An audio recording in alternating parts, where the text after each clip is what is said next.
This is the AEW Collision November 11, 2023 full show results video which takes place at Oakland Arena in Oakland, California. The show started with a match between Andrade versus Daniel Garcia, and the result of this match was Andrade defeated Daniel Garcia by submission.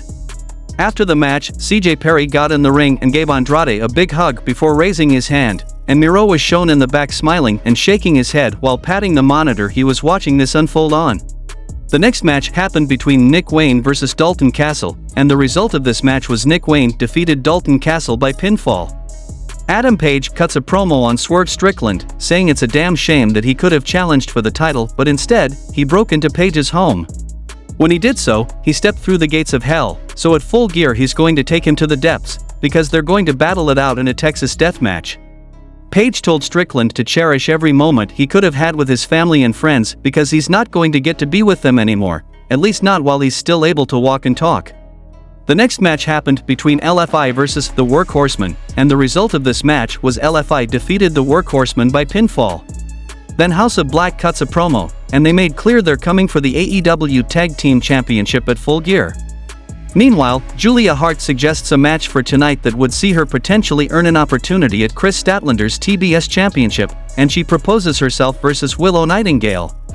Then we saw a backstage interview of Statlander and Willow, and Statlander says she can't trust Hart and doesn't think she deserves a title match. Actually, she thinks that should go to Willow, who is flattered by the kind words.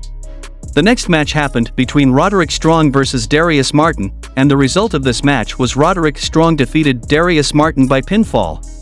After helping Strong back to his wheelchair, the Kingdom put the boots to Martin after and left him laid out in the ring, and Action Andretti hit the scene to run the heels off. Then we saw Tony Khan standing by with Bryan Danielson, and Khan mentioned Danielson announcing this would be his last year as a full-time wrestler. But he's excited, at least, that Bryan will be able to work the upcoming All-In event in London in 2024, and Danielson cut a promo saying he can't wait to be there this time around. They revealed tickets, and then, Khan announced a Continental Classic, a tournament featuring 12 wrestlers. It will span 6 weeks, and he revealed the inaugural AEW Continental Classic winner will be crowned on PPV at World's End, and then he revealed Danielson would be the first participant in the tournament. Danielson cut another promo, saying there is nothing that could stop him from competing in this, and all the wrestlers involved are going to put on the best tournament ever. The next match happened between Julia Hart versus Willow Nightingale, and the result of this match was Julia Hart defeated Willow Nightingale by pinfall. Ricky Starks and Big Bill were interviewed, and Lexi asks how they feel about all the teams gunning for their titles, and Starks says they don't want to be bothered by any of these people ever. Bill says they aren't going to wrestle any of them, and then Lexi announces that actually they would be defending the titles against all of them at Full Gear. Starks says they may not have a long history together, but he and Bill are the baddest dudes in the locker room, and they'll prove themselves once again. Then we saw a match between Powerhouse Hobbs versus a local athlete, and it was an easy match for Hobbs. He won the match by pinfall. After the match, Don Callis got on the mic and said in just a few short days the family will be involved in the street fight on Dynamite, and he reminds us that Hobbs broke Chris Jericho not long ago, and Jericho responded by calling the last friend he could possibly call. That man just so happens to be the biggest man in pro wrestling, Mr. Paul White, and Callis called him a stand-up guy, and that's why he came around to help Jericho. But while he may have won the lottery in terms of his physical size, maybe he got shortchanged in the brains department because only an idiot would go up against the family. Callis told White he could change his mind, it's not too late, and Jericho is a narcissist who will use him and lose him.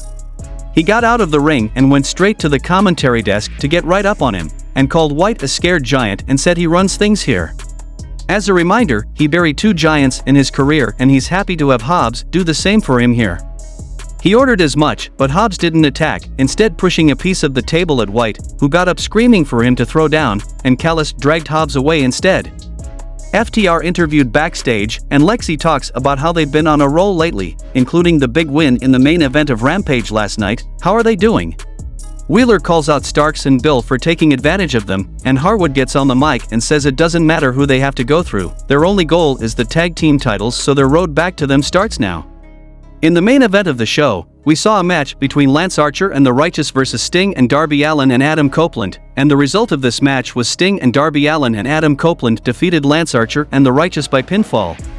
While the babyfaces celebrate, Christian Cage's music hits and he shows up on the stage to stare down everyone in the ring, with an emphasis on Copeland, and they fade out going back and forth between the two, and the show goes off the air.